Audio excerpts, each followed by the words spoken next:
Okay, so Kaya and Wanju. So greetings and a warm welcome to all of you. I'm Vicky Barry, and together with my esteemed Colin Allen Blackwood, we're co-hosting today's webinar on behalf of the Young Onset Dementia WA Impact Network, which is supported by the Joint Solutions Project and the Young People in Nursing Homes Alliance, National Alliance. I've already talked about, we encourage you to put your thoughts and comments in the chat function and any questions. But before we dive into the presentation, I'd like to begin by acknowledging the traditional owners of the land on which most of us are meeting today, which is the Whadjuk people of the Noongar Nation. And I pay homage to elders past and present, honouring them as the traditional owners and custodians of this land we are privileged to share. And now it is my absolute pleasure to welcome Michael Verde, founder of Memory Bridge, which was established in 2003, and it exists to end the emotional isolation of people with dementia. He is a specialist in dementia education, communication and care. And when I asked Michael what led him to the dementia space, he said that he was deeply and spiritually offended by the way Alzheimer's was being marketed back then as a disease where you were losing yourself, that the death of brain cells somehow leads to one's disappearance. And I was reminded of the poignancy of this remark only yesterday when I heard Teresa Flavin, who's one of my all-time favourite advocates, say that she was not disappearing into nothing, but rather that with the hyper-awareness she'd developed with dementia, she was blending into everything. And I just so love that expression. Determined to change the narrative and the thinking, Michael promulgates the notion that it is the spirit in which we engage with people with dementia, the intimacy and mutual recognition defined by the quality and nature of relationships that makes connection meaningful. So, Michael, I'm handing over to you on this 90-minute adventure as we explore the question, how do we maintain life-sustaining, emotionally nourishing communication with a person with cognitive impairment when normal communication is compromised or impossible? Well, thank you, Vicky. What a lovely, I guess, distillation of what it is that Memory Bridge does and what my principal interest is in this sort of nebulous thing called the dementia field. It's such a vast term and can mean so many different things, and the number of different things that it can mean seems to be spawning by the day.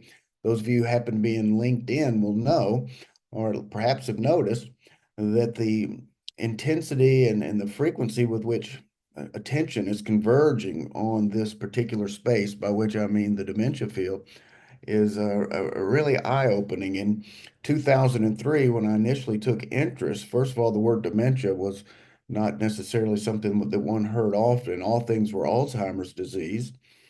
And at the time, when friends back home would ask me what I was up to, and I would share that I was interested in staying emotionally connected to people with Alzheimer's disease, you'd get it was really you get a handful of reactions. One, that must be very difficult or painful, or something along the lines that you must be a saint to work in this kind of space. But you could see behind all that was a sense that, what are you doing with your life? We thought you had so much promise, and here you are in some kind of backwater. And in any case, just to see the change from 2003 to now, with the amount of attention that is given to this particular space, is really remarkable. In any case, I appreciate Vicky specifying what my particular interest in this space is.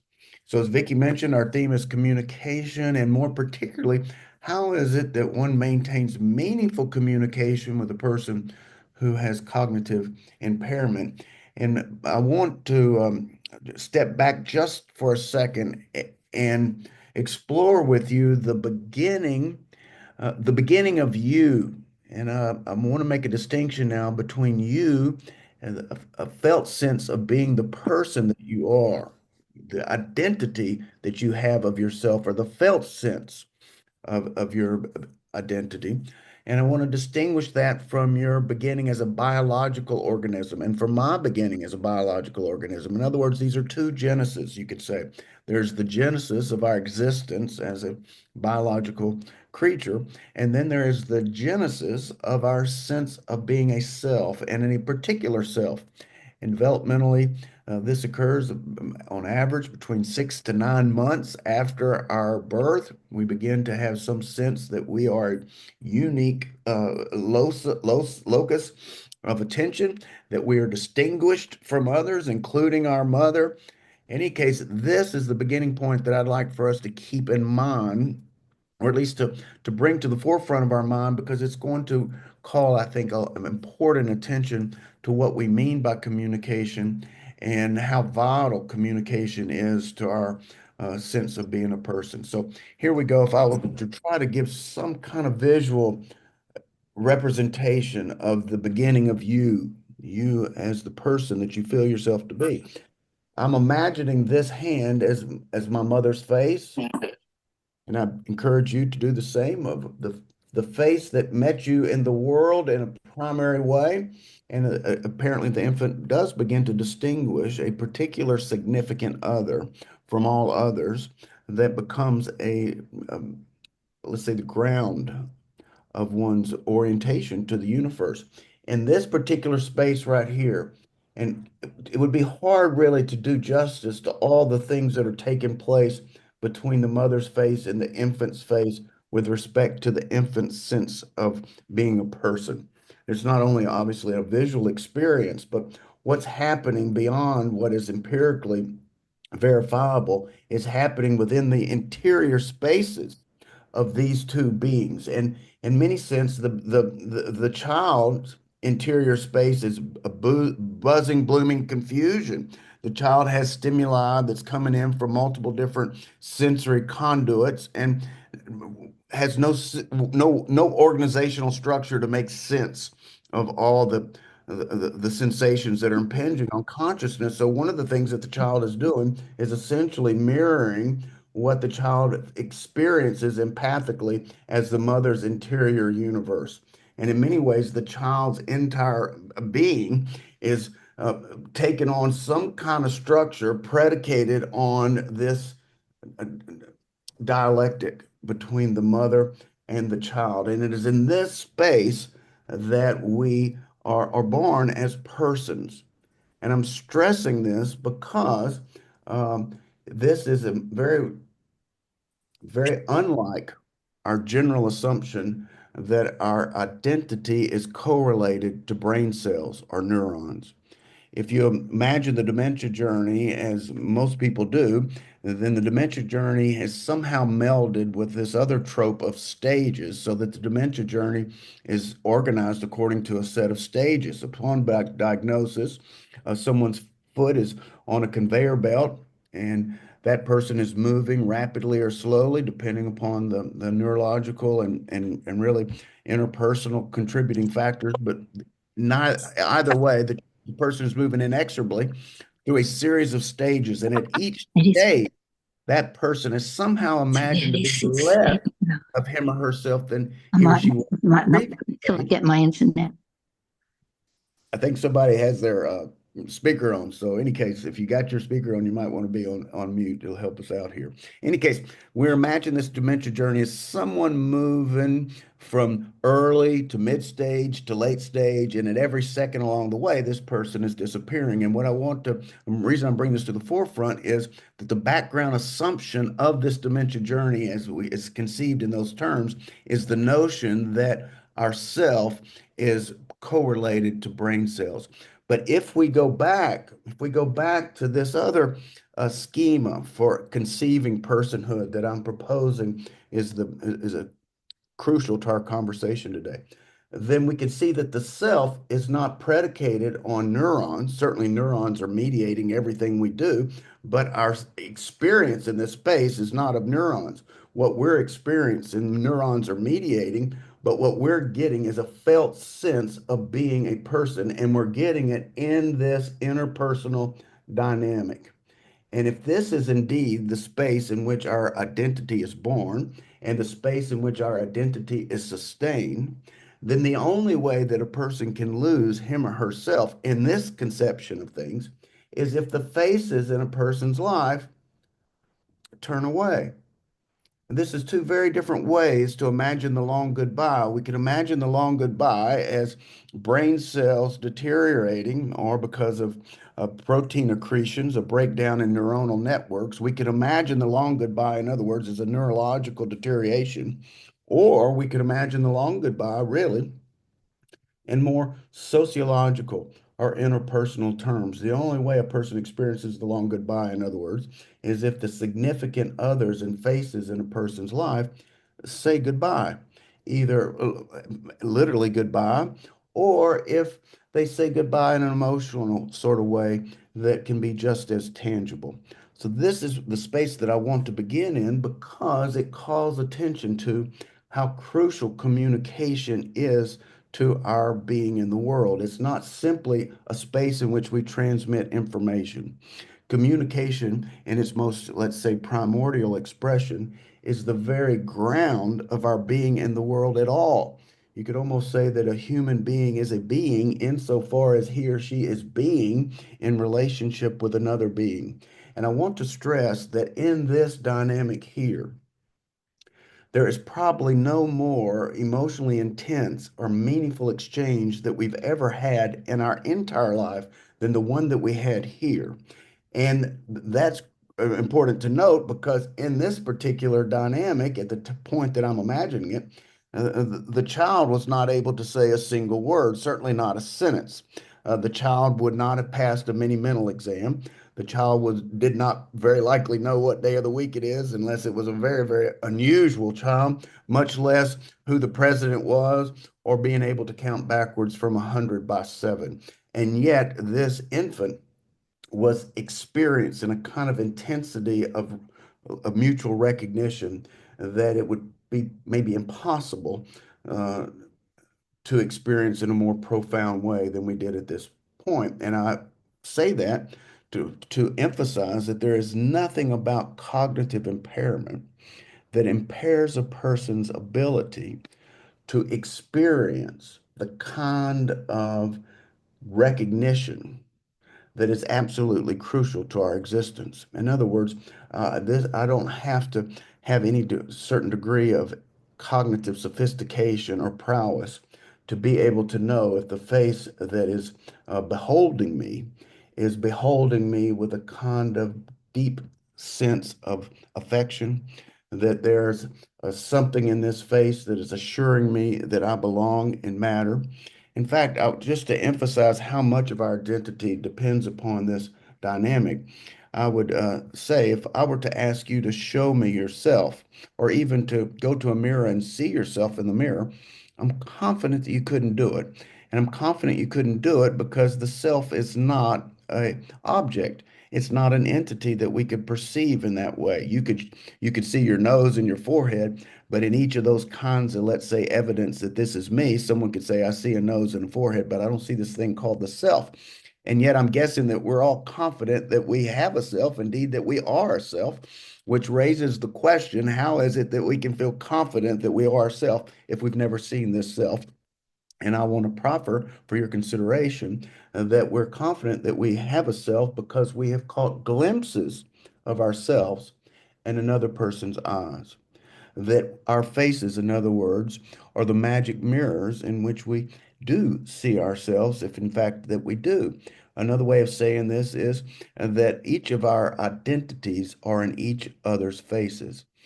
There is no me without you, and there is no you without me. And having said that, then I think we can appreciate why it is that a person is absolutely dependent upon a certain kind of communication.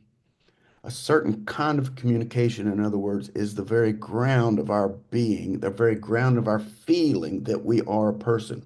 And unlike a mirror, which just gives us back an image that we offer it, another person's face, uh, in many ways, creates the image that we get back of ourselves. In other words, when I look in your face, whatever judgments that you're having or whatever feelings that you have towards me, that is being communicated in all kinds of nuanced ways.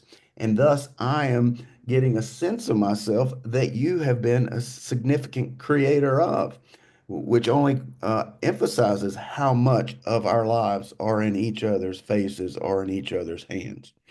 Uh, so, with that said, I want to now add another little dimension here and say that I make a distinction between conversations according to the degree to which they are meaningful. And I think of this as 1 through 7 in a kind of spectrum, a vertical spectrum, in fact, one being the least meaningful. These are the interactions that I have on a daily basis. We can call them transactions that enable me to survive. So if I go to the Kroger to get Nutella, for instance, my interaction with the cashier is a means to an end to me. The end is Nutella, and the cashier is simply a means. I'm not looking down at the cashier, but the truth of the matter is, I'm probably not seeing the cashier. Certainly not the cashier as anything other than a cashier. In other words, I'm not seeing the cashier beyond the label or the category cashier. Now, if I think of the opposite of an interaction like that, that's what I call a 7. And these would be interactions in which I feel that a part of me is in the other person, a part of the other person is in me, that in this particular moment there is no objective other than our shared intimacy in this moment. These are the kind of interactions you could say that we live for. And I put 4 as kind of the medium there between these two kinds of or degrees of meaningfulness. So we can say 1 through 3 could be important communication, but they're circumstantially important. Whereas 5, 6, and 7 are important forms of communication, but they're existentially important. And again, I'm putting 4 as kind of the medium.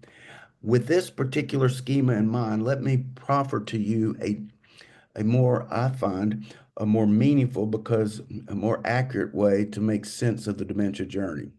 The dementia journey is 1 foot on a conveyor belt that moves through stages, is to me entirely a social construct and a very pernicious one.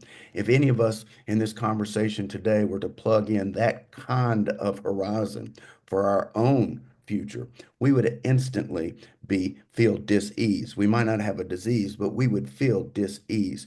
We're meaning-making creatures. Our every experience of the presence is being influenced by the past, our sense of the past, and our intensive anticipation of the future. Both, in other words, our sense of the past and the future are informing how we're experiencing the present. If we were to plug into our anticipation of the future, this notion that we're slowly disappearing every second, all of us would lose well-being instantly. So not only is this a social construction, I find it really a particularly insidious one. Let me share with you what I think the dementia journey all too often is like in a more meaningful way than that. I think what often happens when someone is diagnosed with dementia, and this happens, I would think, almost instantly, the number of 5, 6, and 7 interactions tends to decline, and the number of 3, 2, and 1 interactions tends to increase. So a person might receive the same amount of attention, and yet the kind of attention that this person is receiving has changed in a significant way. So I would say that the phenomenologically, or as the dementia journey is experienced from the inside out, it's a journey from 5, 6, and 7 kinds of relationships and communicative interactions with the people in one's life to increasingly 3, 2, and 1 interactions. That said, you could say that I guess the most significant point of our conversation today is that all of us, irrespective of whatever with we might be said to be able to attach to our identities, with dementia, with disability, with mental disorder, with shady past, with we could just keep going with withs until we were all people with something. That each of us people with something need 5, 6, and 7 interactions, and we need it at a certain degree of quantity. And in the absence of those kinds of interactions, we begin to experience a kind of profound suffering, really. Perhaps the most painful pain that a human being can feel is the feeling of being dissevered from one's body of belonging. We are mammals. We may be more than mammals, but we're mammals.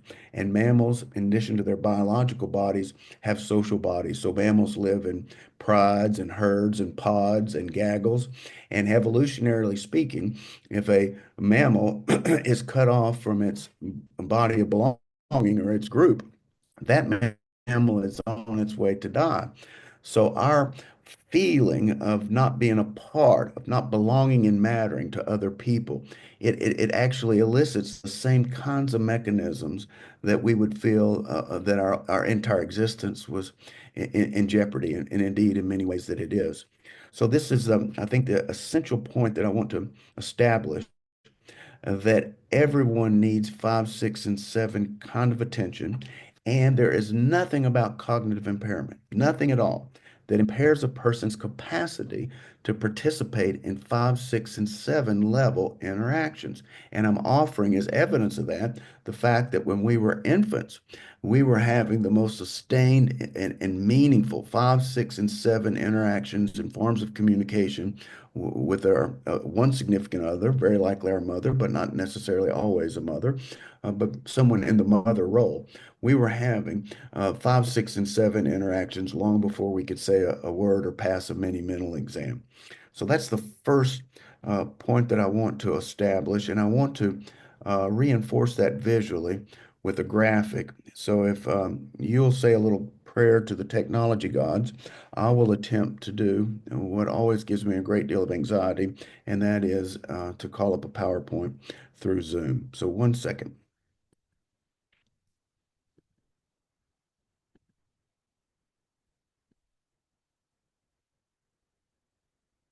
Now I'm hoping that you see a graphic. Do you see a graphic?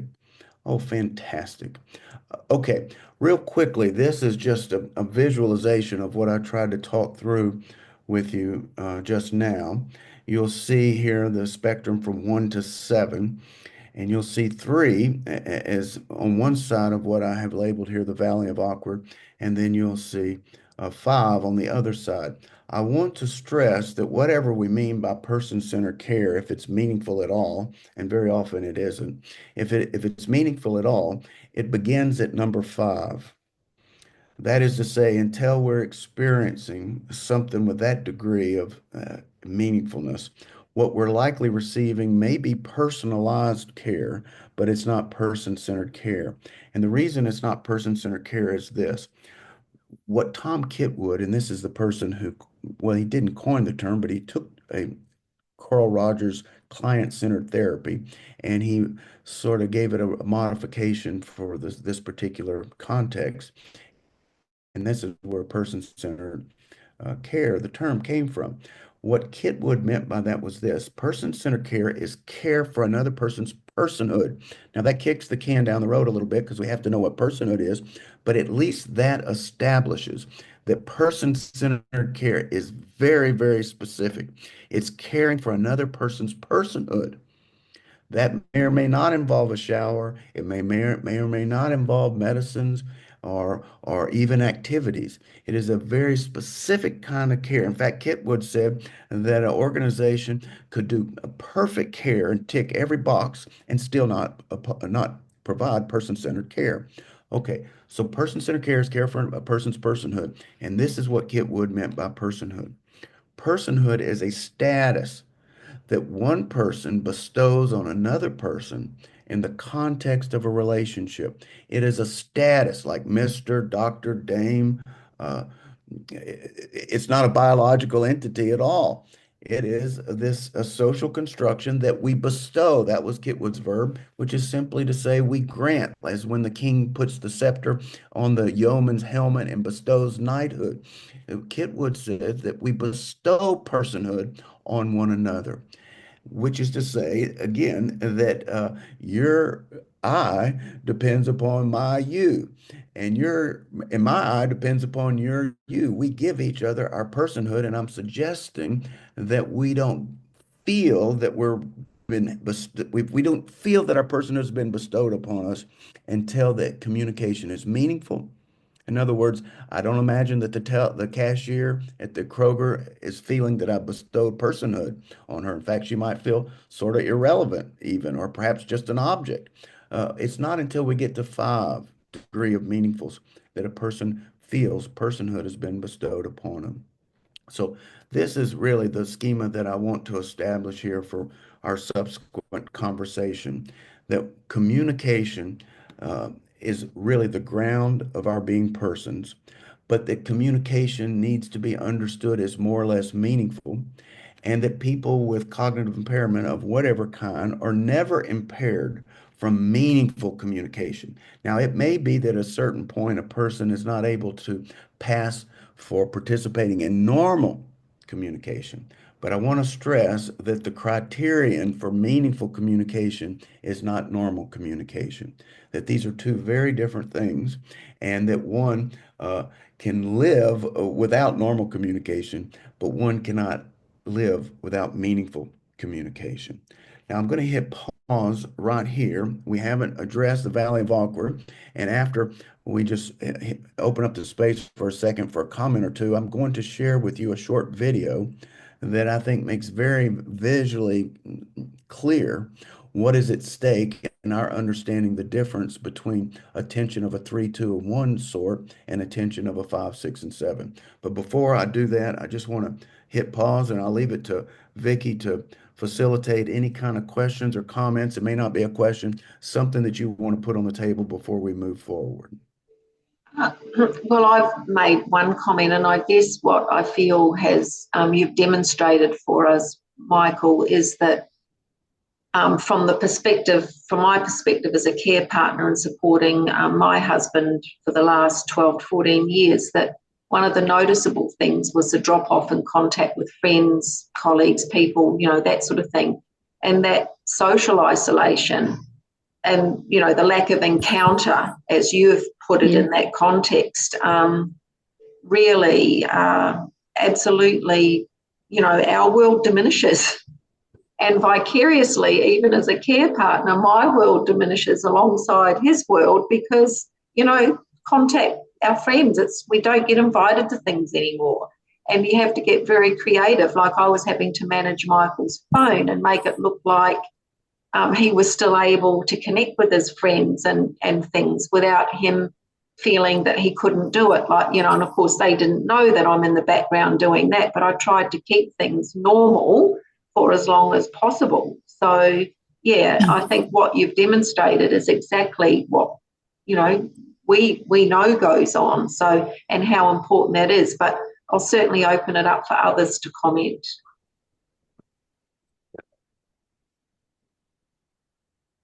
Anyone got anything they'd like to add? Can you hear me? Hello? Yes, I can hear you. What if we're the person that's, I'm speaking from that lady that was just Vicky was talking then. What if we're the person that is disappearing and we are isolating ourselves from our friends because we don't feel right anymore. We don't feel competent anymore. Yes, ma'am. May I ask your name just so that I can address you by your name? I'm Karen. Karen, fantastic. Everything that I've just shared would be equally applicable with regards to our own needs for recognition to everybody that's participating in this Zoom. So I appreciate that. In fact, Vicky's comments also gestured in this direction that she was ceasing to feel 5, 6, and 7. And I guess that's really the impetus for your comment. So one, I would say, indeed, that is the case for all of us. And that raises, I think, a very important point here that what we need to give, we also need to receive, which is to say that we can't expect to have communion. And by communion now, I do mean 5, 6, and 7 kinds of interactions. We can't expect to have communion in the absence of community. In other words, our interpersonal lives are in a context and in an intragroup context, and that the degree to which our interpersonal lives can be reliably sustaining is very much dependent upon the degree to which we're in a particular kind of community. So Karen, one, I appreciate exactly what you're saying, and I would say just and you may be thinking any number of things, but I'll just contribute a couple things here. Number one, it could be that some of the five, six, and seven, you could, if you feel like you've lost it with your significant other, it's possible that you could regain some of that, perhaps quite a bit of that, with a certain kinds of changes that we can talk about. So that's number one, that it's not necessarily the case that as one's other, say spouse or even parent or however we imagine the person with cognitive impairment, it's not necessarily the case that we're ever going to not receive five, six, and seven recognition from that person. That's number one. But number two, I would also stress that every carer needs to perhaps have multiple sources of five, six, and seven, which calls attention to the absolute value of an organization or a movement like the one that has led to our conversation today. To be a part of a group of people where you can go and be recognized at five, six, and seven. And I want to stress that support group may or may not encompass what we're talking about here. You could imagine a support group in which the transactions are three, two, and one, and that could be very helpful informationally or any number of ways, but it may not involve five, six, and seven level of interactions. So I would say that a person not only needs a community or a support group, that a person needs a support group of a very particular kind, and that is the kind in which we do feel ourselves recognized, where we do see ourselves in other people's faces. So Karen, I'm not sure all the ideas and feelings that were implicit in your comment, but they actually. My one thing that you've said today is that we have to we see ourselves, we mirror each other, and that's the thing that I turn away from now. I can't really mirror you anymore. Because I don't know who I am, so I've Right. lost the confidence there. Okay, so let's think about just this for just a second. And I appreciate the depth of meaningfuls that we're talking about at this point now, Karen. The degree to which I know who you are or not may or may not be the criterion of feeling recognized. Let me give you an example. We have a documentary called Love is Listening, and that title could be understood in any number of ways. One way you could just say it's an act of love to listen. That's one way to think of it. Another way to think of it is that love actually does listen. And I say that because it's quite possible that even if we don't know who the other person is, let's say we can't identify them by category, we could nevertheless feel that love is listening to us. In other words, I don't know who you are, but I know how you are attending to me. I don't know what your name is or how you're related to me, but nevertheless, I feel in the way that you're beholding me, the way that you're speaking to me, the way that you're looking at me, I feel that love is listening to me. Now, I would love to be able to have the best of both worlds and say, this is love listening to me from a person that I recognize very clearly. But in the absence of one or the other, I would certainly not want to lose the love part. In other words, if I knew exactly who was looking at me, but I did not feel that he or she was looking at me with love, I would feel that that was a bigger loss than if I didn't know who the person was, but I could feel the love. And Karen, you may be getting to something that is very important for everyone in this conversation and for everyone in the dementia field to hear. If I'm connecting the dots, Karen, that people with cognitive impairment begin to not feel uh, feel the kind of affection or feel the kind of acceptance, feel the kind of warmth, the kind of recognition that we all need. And if that's what you're getting at, I want to second that I'm absolutely convinced that that is the case for far too many people. And the very sort of motivation for Memory Bridge's existence is to do something about that. So I hope that I've at least tuned into you in a somewhat satisfying way, Karen. Yes, yes, you have. Yeah, yeah. I think it also to be proactive when you go out, like you're going to the shops or you're going to the mall, to be proactively smiling at people. And like I did see Ben going out with active listening and thought that would be a really good thing to do. Oh, Um, wonderful. yeah, yeah. So Yeah, when you're being proactive, then it's good. You're smiling, you're saying, talking to people. But if you're just going there and walking through and you're not making that connection, yeah, that's when it becomes difficult, because you do withdraw. You do withdraw. You feel like there's something wrong with you, and you're not quite, you know, understanding who everyone is anymore. So that's awkward. That's Mm, Yeah, that's very awkward, to feel like that in your everyday life. But mm, I think if you're brave and you make the effort and you can get over your false ego of you not wanting to be seen in a certain way, and you just get over that, and you make the effort to say something to someone, your next door neighbor or something, with sincerity and with humility. mm. You know, I think that might help.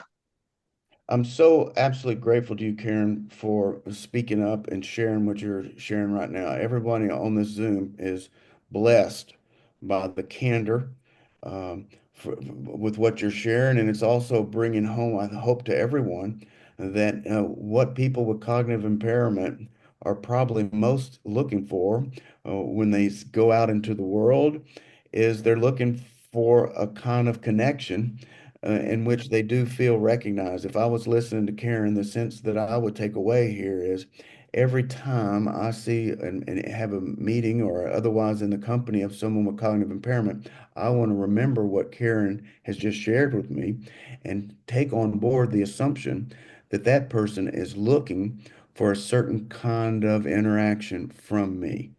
And perhaps, Karen, some folks may not have, let's say, the wisdom or even the courage to mount up a proactive campaign to elicit that kind of attention. And perhaps many people don't even have an understanding of the ego and the way that the ego might get in the way of intimacy. In other words, you're bringing a lot of profound spiritual development and maturity into this experience, and it calls attention to just why it is that people with cognitive impairment are simply absolutely unique in every instance, because whatever kind of cognitive impairment Karen is having is in no way taking away the uniqueness of her personality and her sense of way of making sense of things.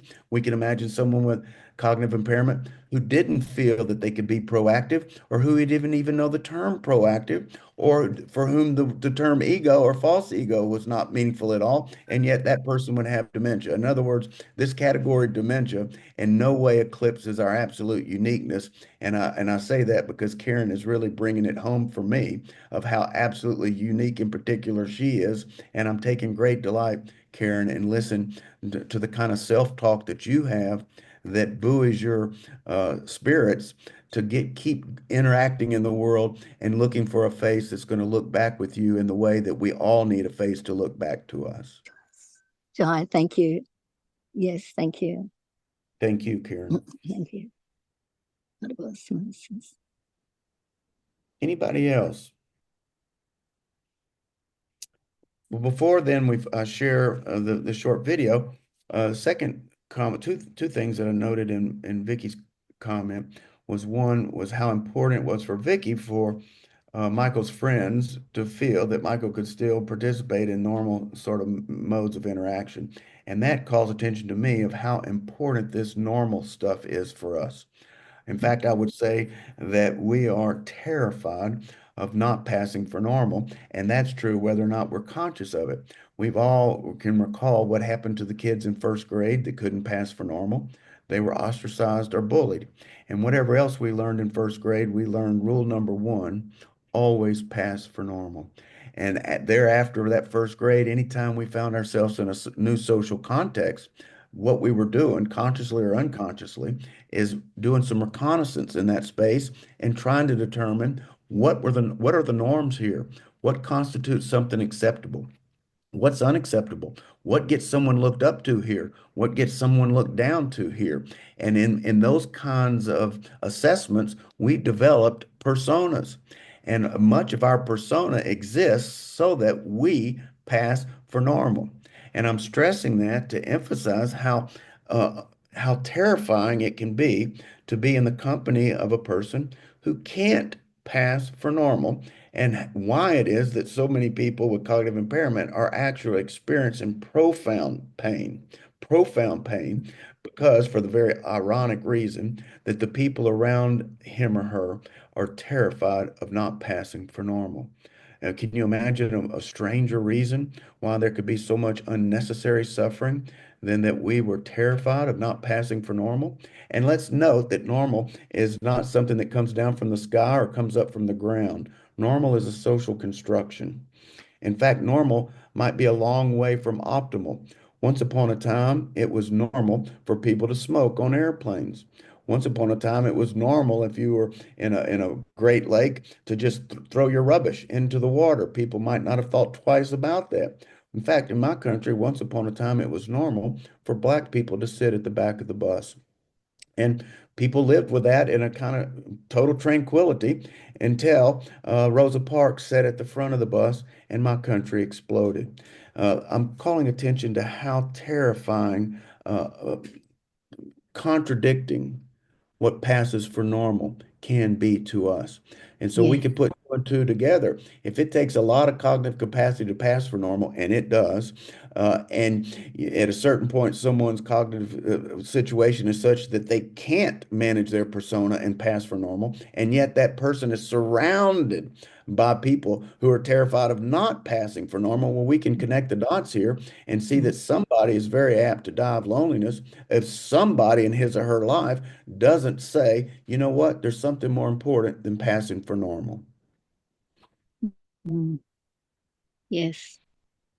In fact, I would say if it's just a take home for me, and perhaps it's meaningful to other people, that perhaps the most important movement that can happen in the dementia field is awareness of what we're talking about right now.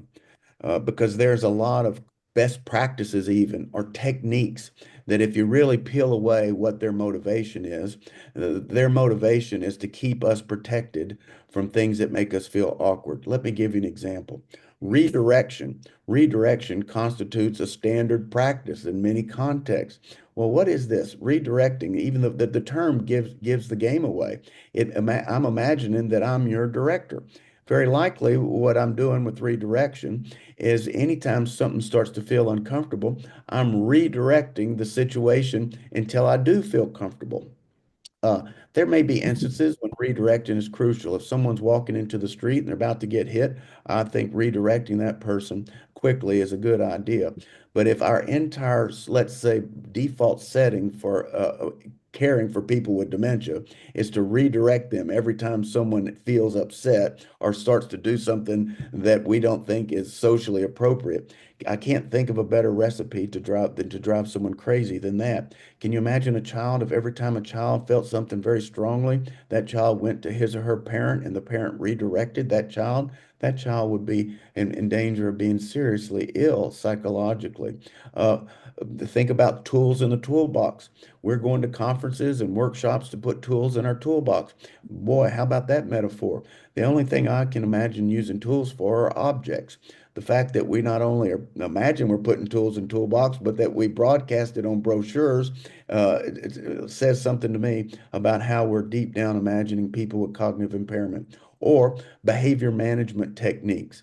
Again, there may be spaces in which there's certain kinds of techniques, but managing a person's behavior is not the same thing as recognizing him and her at 5, 6, and 7. In fact, I would say anytime we're in a paradigm of management or redirecting or tools in the toolbox, what we're really in is in a paradigm of control. That the foundation of our interaction is to stay in control. And no one is feeling recognized when they feel like they're being controlled. When people dance on the dance floor, no one is in control. Even the person leading the dance is following the music. So that person's not in control. If two people are on the dance floor trying to be in control, that's not dancing, that's wrestling on the dance floor.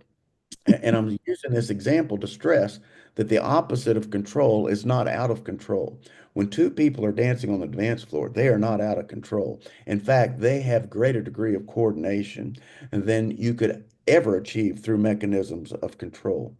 I'm just stressing this to say that so much of the way the dementia field itself, much less society at large, imagines interacting with people with cognitive impairment, really at its base has a commitment to control. And until that commitment is released, until we're, and this is where the Valley of Awkward comes in, you see, because just letting go of control can make many of us feel awkward. It's not until we let go of control that we begin to even risk the possibility of a meaningful encounter. One does not get to 5, 6, and 7 being in control.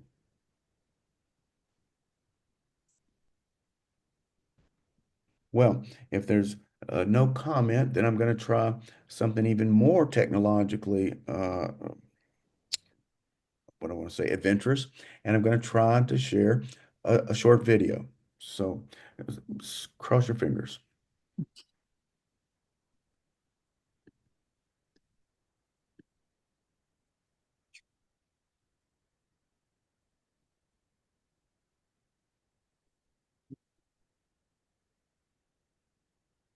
So many of us feel awkward with people whom we love who are getting older and are no longer what we used to call themselves.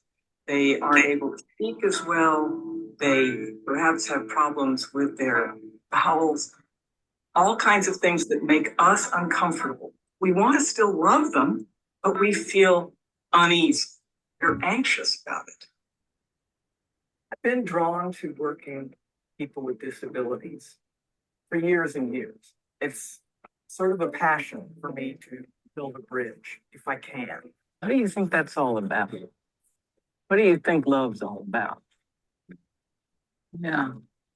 We use words all the time to make our point. That's how we interact. But what do you do when the other person is nonverbal? One of the exercises that I was taught to prepare me for entering what's called the Valley of Awkward is to sit opposite another person, knee to knee, and spend 3 minutes just gazing into that person's eyes. You can say nothing, and you can't turn away, and it is awkward. It seems like it's going on for 3 hours, but all the things that go through your mind, the sort of stories you've made up about them, because I knew this person, but suddenly none of those are that person anymore. There's something essential about that person that is captured in that gaze after all that awkwardness begins to drop away. Harrison and I first met last winter. It was a random choice. It was a program. I was told, here's a paper about the man you were going to get to know. So I thought, well, we can go with this. I've got my cues here. And so he's opposite me, looking at me. And I'm saying, so I understand, Harris, that you're a family man. You've had 4 boys. And that you lived in New York a long time. Now you're down here in Florida. He just looks at me, looks away. And I said, I understand you love tennis. And when was the last time you played? Do you remember? Nothing. Oftentimes, people with forms of dementia are nonverbal. So I kind of assumed that that was it.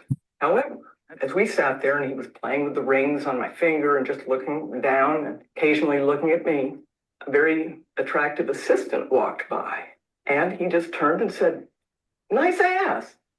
And I said, oh, Harris, you do have something to say. I didn't think you were going to be talking, but now I know. Now I know.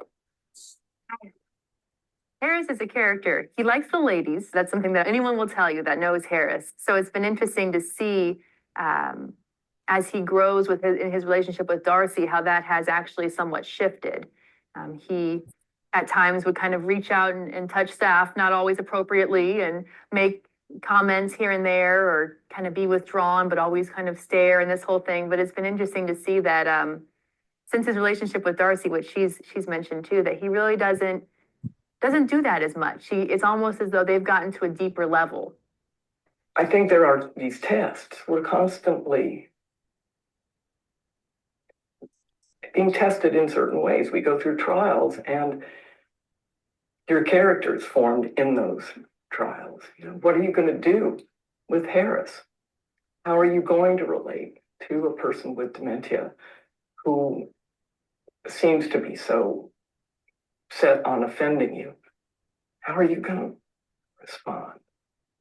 Am I going to hold him accountable as if he were out in society and we were just in a regular? No, because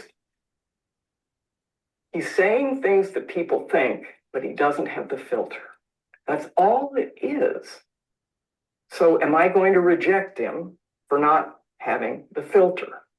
So the best solution is to reach across a divide. Maybe that's the valley of awkward, or it's the valley of pain. But you've got to traverse that. We'd often just have a little wire thing that we play with because he was very agitated with his hands. So we would work on that. And then he would start just looking at me. And that's that sort of valley of awkward. And I'd look back at him. And it was just like when I was training. I began realizing Harris is a lot more than all those things I've been told about. Those are various facets of a personality that may not even be much of a part of him anymore. But he is a very real human being.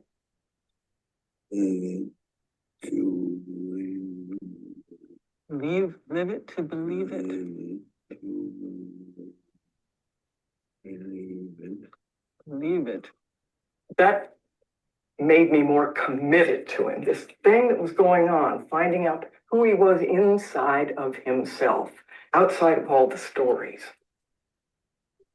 Well, as it happened, I was going to be abroad for quite a while, and it concerned me that Harris might think I just dropped him. So I explained ahead of time, I'm going to be traveling, but I promise you, I will send you postcards everywhere I go, and I'll be back, but I will be gone for a while. This one's from Scotland. And whenever I sent a postcard, the assistants would have to bring it in to show him and read it to him. Dear Harris, I just spent a fantastic week in the north of Scotland, and it was wonderful. Dear Harris, you knew I couldn't be in Paris and not send you a postcard of the Eiffel Tower.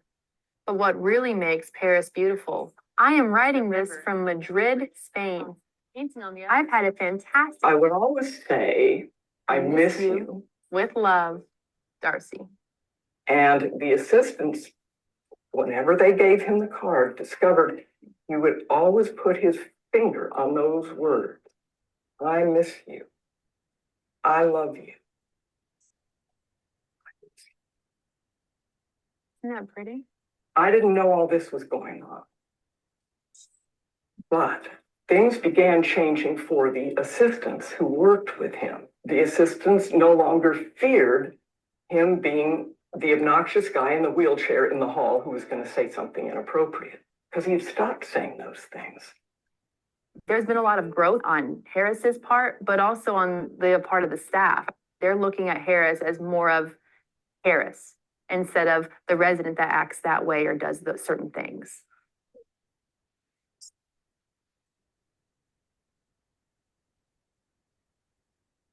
In fact, this is so cute, it was Valentine's Day, and they celebrate that in a big way in this residential facility. The assistants get to vote who is going to be the king of Valentine's Day and who's going to be the queen.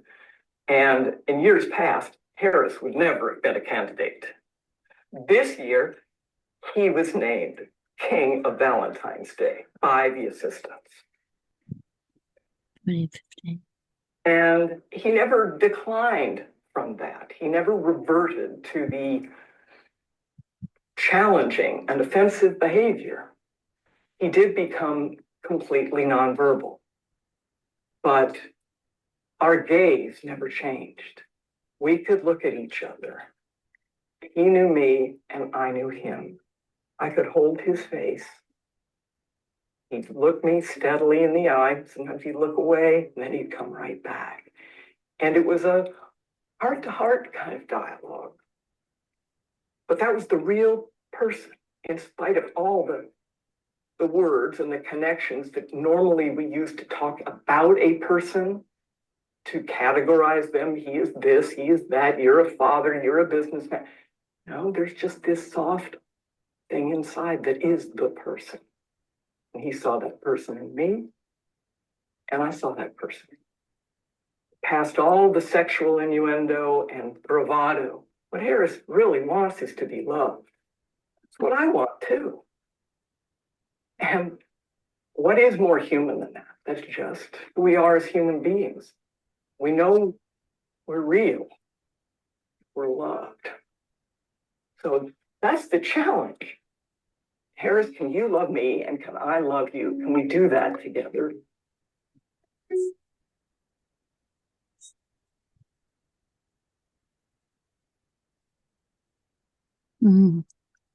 That's Okay. very good. I hope we're back. Am I back? Yes. Oh, good. Fantastic. Okay, real quickly, and then we'll open up the floor again for your comments and contributions. I know a little bit of the background of this story of Darcy and Harris. The Cancer family, that's Harris's family, could afford for Harris to be in any residential care community in the United States, perhaps even the world. And the particular place where Harris was living and where this video was made is a highly sought after place for people in this very affluent part of southern Florida. Not only is there a waiting list for people to move in, there's a waiting list for people to work there. And one of the ways that this place distinguishes itself from its competitors is to emphasize that their staff not only has all the requisite degrees of certification and education, but that they go above and beyond that so that people are continually growing in their calling as carers. And this is one of the differentials that they distinguish themselves by. Um, that said, I would say that if you were to ask anyone when Harris was still living there what kind of a care Harris was receiving, I'm confident that to a person, you would have been told that Harris was receiving person-centered care. Uh, had Darcy not come into Harris's life, nevertheless, I'm confident that Harris would have lived and died in this most highly sought after residential care community, a dirty old man. Not only would he have lived and died a dirty old man, there would not have been any sense that there was any other man for Harris to be than a dirty old man. And that if you were going to make sense of Harris's end of his life, you would say, isn't this just a terrible disease that brings out these things in people? It's so demeaning and humiliating what this disease can do to us. So not only would there not have been, and I'm hypothesizing, not only would there not have been a sense that there was any other Harris to be recognized, there would have been a sense that the failure, insofar as there is a failure here, would have been on this terrible disease and not anything to do with the absence of a certain kind of attention that Harris was receiving. And the evidence of that is that when Harris did receive a different kind of attention, a very different Harris manifested, which I hope emphasizes what I'm proposing is really at the center of our conversation, that who we are depends upon the significant others in our life, and not only does it depend upon them being there, but how they are being there. In what way are they looking at us? What way are they speaking to us? What way are they beholding us? That in that answer to that question, my identity is going to be determined one way or the other. And that is not, excuse me, a neurological phenomena. In other words, my future isn't in my brain cells. My future is the faces around me and the spirit in which those faces are beholding me. Uh, so that said, Harris, the dirty old man, turned into Harris, who could not be categorized at all. And maybe that's my favorite part of the video, is when the administrator was trying to explain how Harris went from being a dirty old man and she was looking for another category and she couldn't find another category. And she said, well, he just went to being Harris. And that proves that with the right kind of attention, we become who we are. So with that said, I'll just open up the space for your comments or questions, whatever you'd like to talk about. Hello, Michael. Good to see you again. Yeah. As you could tell from the Yorkshire dulcet tones. The thing that I guess I always ponder on with this, coming from it at the angle I come from, is how much of it is skills based, how much of it is attitude, personality based in terms of being able to open yourself up in that way we've just seen in the video. Can you train this or do you have to be born to it? Yeah, well, I appreciate you asking that question because I think a lot of people do arrive at this question eventually, Jason, and I think it's a great question. Let me just contribute some thoughts to it without imagining that I'm going to answer it definitively. I can say with the case of Darcy and Harris that Darcy had never been in the company of someone with dementia in that kind of intimate way before. So this was the very first person with dementia that she'd ever attempted to get to know. And the only training that she had was a 3-day I'm a bridge training that is really based on bringing people with and without dementia in the company of each other and creating with the people without dementia what we imagine to be an optimal kind of we call it internal working model inside, but it simply means an optimal kind of frame of reference so that something happens between the person with and without dementia. In other words, Memory Bridge has no illusions that it's doing any magic with regards to a person being transformed from a person who can feel comfortable with someone with dementia from being a person who couldn't. That transformation takes place within the human spirit and the human psyche. What Memory Bridge's contribution is just to bring those two people together with the person without dementia being in what we hope is a frame of reference where something is more likely to happen than if they didn't have our contribution to that preceded the encounter. So with respect to Darcy and Harris, Darcy didn't have any previous training. And I would also add too that Darcy was meeting Harris at an interval of once a week for 45 to 60 minutes. And that included a very long period in which she was only meeting Harris through postcards. So when we imagine the kind of attention that we're talking about here, the kind of attention that we need to feel ourselves as persons, we don't need this attention 24/7. In fact, 24/7 of this attention would probably start to feel gooey and a bit unwanted. But we do need a certain amount of this attention. We don't eat 24/7. We eat 3 times a day. So I just want to stress that in this case with Harris and in more generally, we may not really have the time challenge that we're inclined to think. Now, let me circle back to your question. And Jason's question is this, if I understood it. When you see this kind of successful, let's say, a recognition, can anybody do that? Or is certain people have a personality where they can do that? And to what degree can intentional training be a variable in this encounter? I would say that there can be any number of different encounters that have a number of complexity. In other words, we can't just generalize to the encounter with someone with dementia in general. In other words, this encounter with Harris was a very particular encounter. Harris was a very particular person. He had certain kinds of desires. Perhaps the fact that Darcy was an attractive woman was a variable in Harris's interest initially. I would not know, but the point is, we want to, I think, be careful, not careful, but just be mindful that when we talk about encountering someone with dementia as a generalization, there's not such a thing as a person in general. And so partly I would say to answer your question, Jason, it has a lot to do with the person with dementia and the person without dementia and all kind of variables that are not reducible to what's going on cognitively, whether or not someone can do this without training or with training. So that's number one. The second thing I would say is I suspect that anybody who can participate in the kind of face-to-face meaningful encounter that we had as infants, or very likely had, that this is the skill that we're talking about. In other words, I think we have something built in us that one draws us to each other, and two, that responds to this kind of attention. So at a certain point, I don't think there's a skill involved because I think this is who we are. However, and this is the crucial variable, and what makes your question so important, Jason, that valley of awkward is not always a factor in our encounters with other people. In other words, I would say that the valley of awkward is the point at which we would need to ask questions about personality, In other words, do I have a personality where I'm okay with feeling awkward? Or do I have a personality where I'm frozen at feeling awkward? Or secondly, are there skills that can help me get through the valley of awkward? So I would take your question, Jason, and say it's a great question, and I would put the point of where we want to make sense of the question at being the degree of awkwardness that a person feels.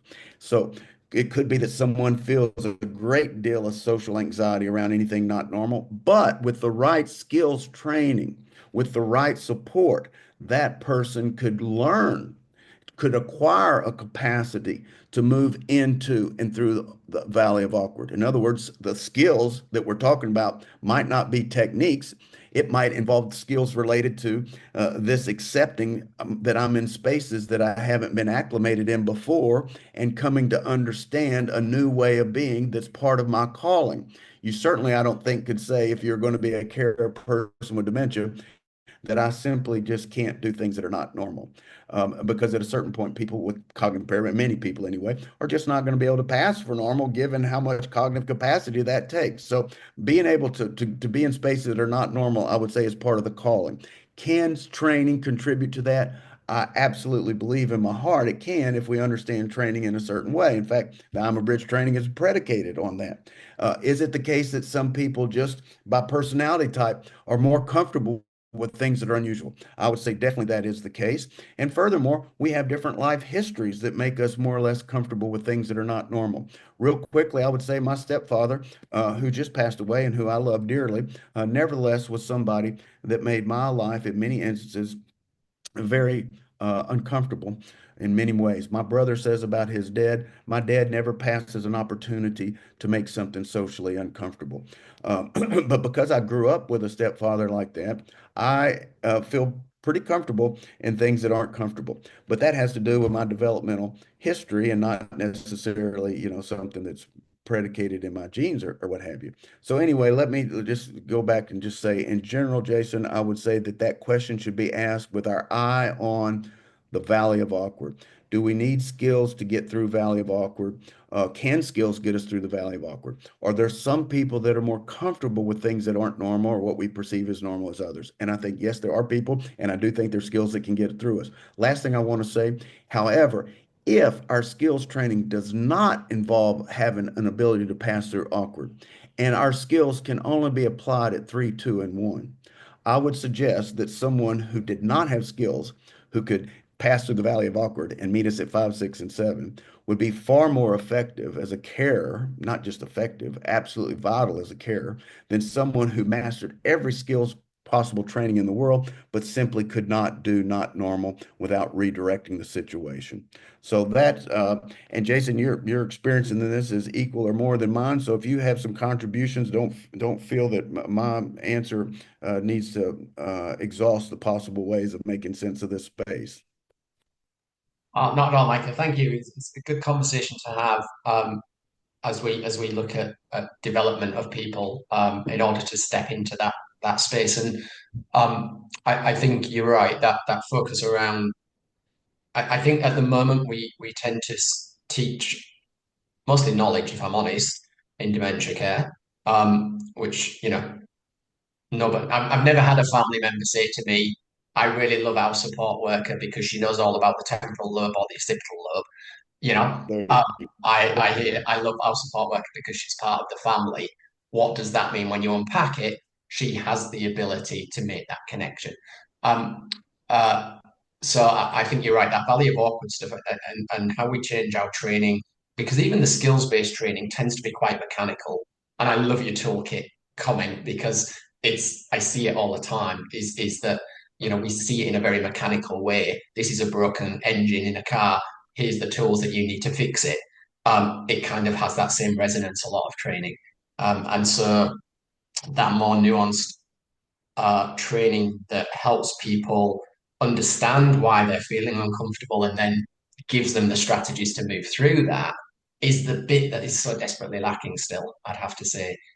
So yeah, it's an interesting space that needs a lot more work doing into it, I think.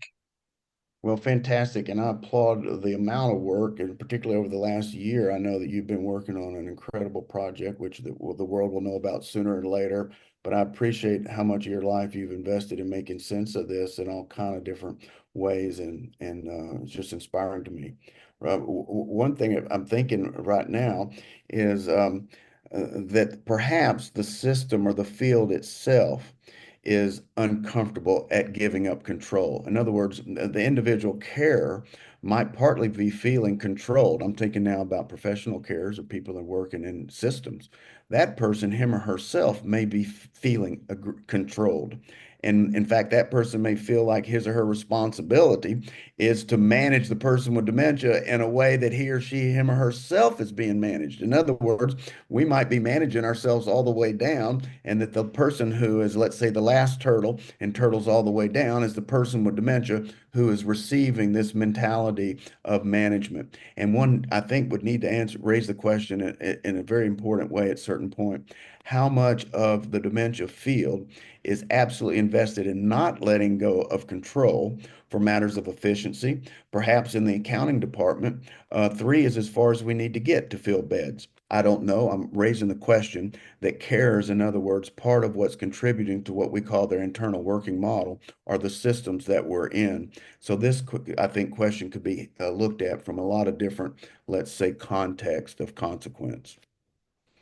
I'd like to weigh in here. I think it's a really meaningful conversation, and I know from, again, my perspective, trying to find support and care workers for Michael was, it took 5 years to find someone who was even remotely compatible. Service providers were sending us people who really just were not, I don't think, up for the job. Some of it was a skill deficit, others it was just a personality thing. So I think it is a combination of both. And I think for me, I decided in the end to self-manage, which gave me complete control over who we got. I vetted them and, matched them to what would support Michael. And I was able to let them go if, it didn't work out, or, absolutely keep them when we got the good ones. And let me tell you, a good one is worth their weight in gold.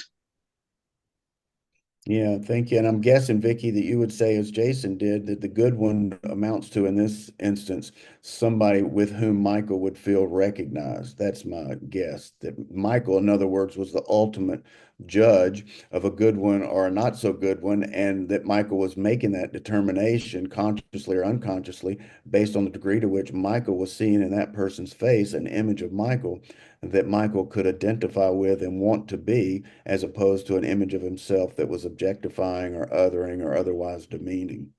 Totally. And she was so responsive, like she could just almost, get where Michael is and just know what he needed, and if they needed time out or it was time to get active or whatever. She was, and I felt so confident leaving her. Like she would do a 5-hour block so I could go to Mahjong. And it was just, gave me so much joy and relief to know he was safe and doing well. And I would guess, Vicky, that she was not only able to do that, but willing to do that because she was also receiving 5, 6, and 7 recognition from Michael. In other words, I'm guessing that this calling was for her a calling, and that it was intrinsically meaningful to be with Michael. Sure, there may have been extrinsic incentives, payment, for instance, but nevertheless, there was something intrinsically meaningful about her relationship with Michael that freed her up to want to stay for those kinds of period of times. In other words, I think when we reach 5, 6, and 7, this is a mutually beneficial, entirely symmetrical kind of experience.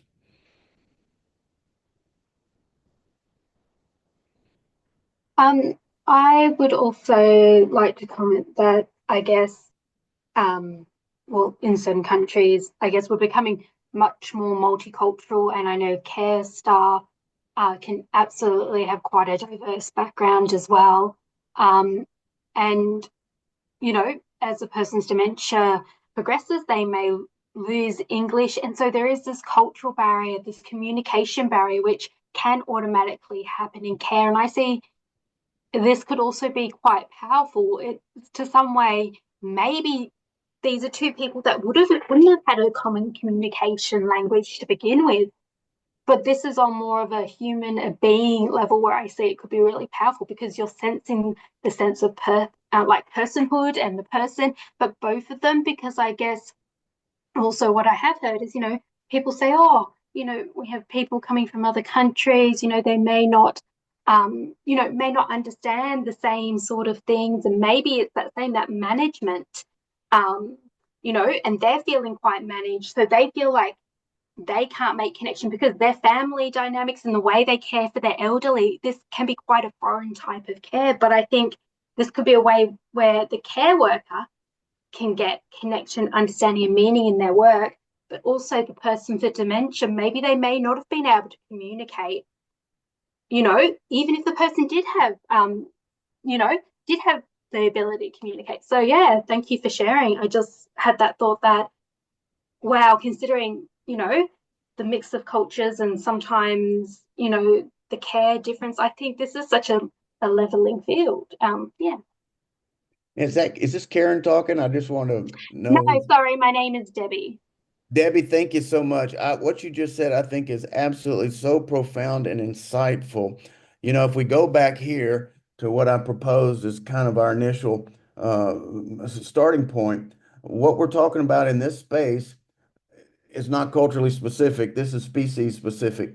Now, there may be any number of ways that different cultures after this particular period, different norms and mores with which we interact with people, including face work. Face work is very culturally specific. However, beneath all the face work, there is this mutual recognition that is a species reality and not just culturally specific. So I think what you said is absolutely important, that this might actually be a space where some of the multicultural kind of challenges are not necessarily going to be impediments. And in fact, it could be that if we understand what we mean by communication deeply enough, that's not really an impediment at all, but a potential opportunity. Because one of the scenarios that you described is if we're at 3, 2, and 1, we might not really get each other, but we might if we're at 5, 6, and 7. And I think that's absolutely profound, and I think it's true.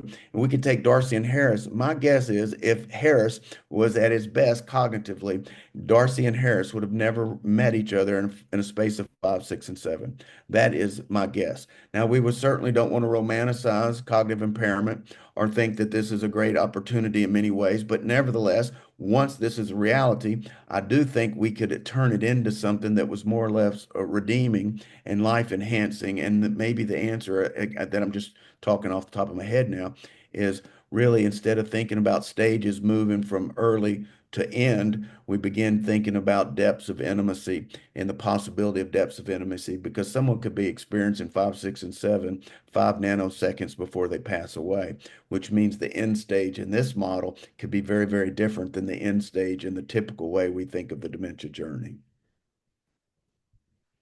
Yeah, absolutely. I agree. Like I said, it's not, and I guess we think of intimacy in our culture more as romantic, but I don't think it's like that. We still have a sense of knowing that that's another human, and then we have respect because we get to know them on some levels. Even about getting to know your neighbors, you're more likely to go, oh, I'm going to be mindful of my neighbor now that I know them. So I think it's, building community, and it may not have naturally happened, but I think it is a way to, bridge the divide.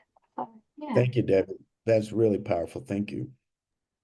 Michael, we have a question, an ask really in the chat. Curious to hear your thoughts on whether the focus on professional boundaries from employers and aged care providers has an unintended consequence of workers not feeling they can step through the valley of awkward to make a meaningful connection. And it's interesting because I worked in social services for a while, and believe you me, the idea of maintaining this professional boundary meant we were never able to get close to our clients. It was, unbelievable. That's a great question, and my sense is that it is. And I would further say, if we start to unpack it, those what we're calling professional boundaries or recognizing whatever personal space or privacy, etc. My guess is that a lot of that has to do with maintaining control institutionally. But I want to take for just a second this idea that our commitment to these boundaries is a commitment to someone's safety, and we want to be mindful of that person's safety. Well, here's what I want to say. Absolutely. Let's be mindful of someone's safety. And someone who is not feeling recognized is not feeling safe.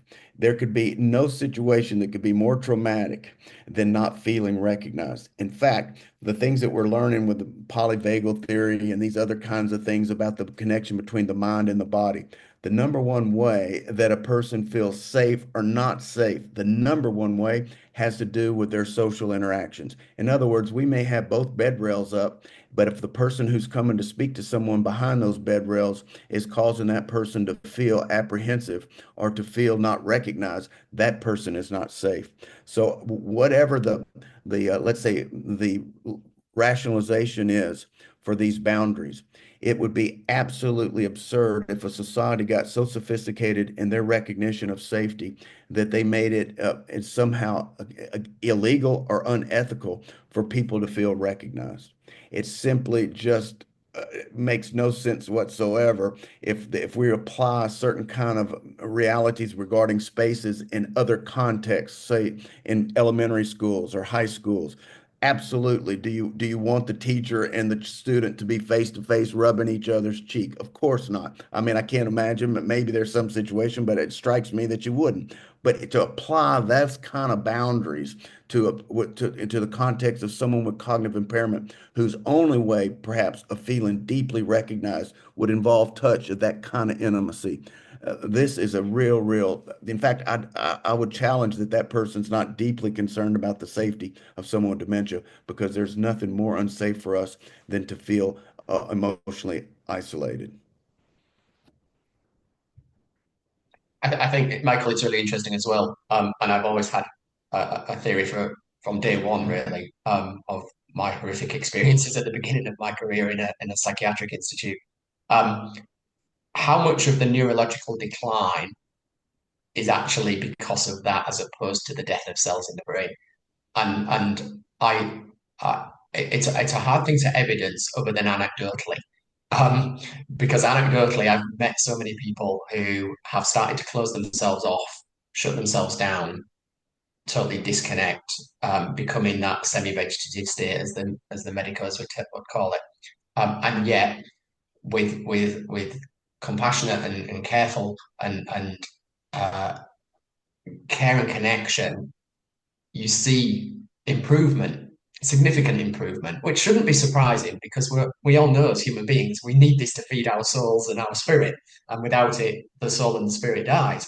And yet, we still seem so stuck in our stage theories and our biological decline models that as soon as we see deterioration, we put it down to the dementia is advancing. And I've always challenged and questioned that, because of the experiences I've had where I you know, with the skilled staff I've worked with, we've been able to improve people quite significantly sometimes. You know, in our houses that we used to run, I would often have family members say to us, "What on earth do you do to them during the day? Because they come back a different person." And that was because the whole day was focused on well-being and connection. So I think that stage theory is just, it's still so prominent, and yet it's still, it's just not true in my experience. It's really not, and we'd have to wonder on who benefits from that. And my guess is it's service providers for some reason. But in any case, what you just described, Jason, the dialectic that can lead to decline, and how much of that is neurological and how much of interpersonal. This really was at the heart of Kitwood's conception of the end of the biomedical model, by recognizing, in fact, Kitwood came up with a percentage of 30%. Kitwood said at most, when you see problematic behaviors, at most 30% of that can be attributed to neurons or what's going on biologically. So this is a very important point you just made, that when you think about the future or the trajectory of change in the life of someone with cognitive impairment, you're not simply talking about neurological changes. What's happening or not happening interpersonally in that person's life is going to be a more decisive variable, very likely, in what that person's future is like or it's not like. So I appreciate you saying that this is when you think about decline, etc., you're talking about what decline is predicated often on the absence of a certain kind of attention. And if we wanted to ground this in theory, and there's copious amounts of research about it, we could start with attachment theory. Everyone knows that a child who doesn't receive sufficient attachment, it doesn't receive secure attachment, is experiencing a deep, deep existential wound at the very earliest stages, and one that can be altered positively, but not without entering into some secure attachments. So I first of all, I can't imagine anyone really wanting to mount an argument that we need to prove that people need to be loved to feel like people. And then number two, that people with dementia are people. So when people ask me about evidence, I always say, if you're going to test something, you need to know what you're testing. You need to know what the claims are. So let me share with you two claims from Memory Bridge. Number one, people need to be loved to feel like people. And number two, people with dementia are people. Now, which of those two do you suggest that I try to prove? We're getting at something so primal now that I think a lot of the pseudo rationalizations just disintegrate when you really start to examine them with a careful eye. Can I just add in there, Michael and Jason, as you both just said, the effect of the emotional withdrawal on children is very well evidenced, and both from a research perspective and just we all could appreciate from just being human beings, how we would feel in those situations. COVID, we all began to understand what that sense of withdrawal and isolation and connection and physical connection to each other. Zoom meetings where we don't actually have that retinal lock to be able to build that connection. And and now the evidence of social media and how in the presence of someone you're sitting with, having a phone in your hand, how that disconnect so easily happens. There is just so much anecdotal evidence that I just find it so difficult to not see how those comparisons and the bridge can't be drawn between all of that and, for a person who's living with dementia to see why it would be any different. Absolutely. Thank you so much.